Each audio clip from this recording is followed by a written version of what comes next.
கடவுளுடைய வசனத்தை கேளு. சர்ச்சில் நீ உட்கார்ந்து சாதாரணமா இருக்கிற சின்ன பையனா இருக்கலாம், பெரியவங்களா இருக்கலாம். ஆனா உன் உள்ளத்துல விசுவாசம் என்ற வார்த்தை தங்குச்சுன்னா இன்னைக்கு அது சாதாரணமான விதையா இருக்கலாம். நாளைக்கு நீ சந்திக்க போற ஒரு அரக்கனையே வெல்லக்கூடிய வல்லமை உன் உள்ளத்தில் இருக்கிற விசுவாசத்தின் வார்த்தைக்கு, இன்றைக்கு நீ கேட்கிற விசுவாசத்தின் வார்த்தை நாளைக்கு எதிரியே அசைக்கக்கூடிய வல்லமை விசுவாசத்தின் வார்த்தைக்கு உண்டு.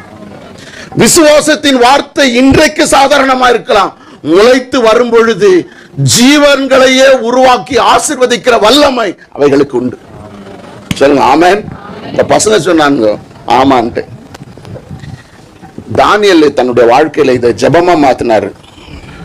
ஒரு நாள் பைபிள் படிக்கிறாரு. அந்த பைபிள்ல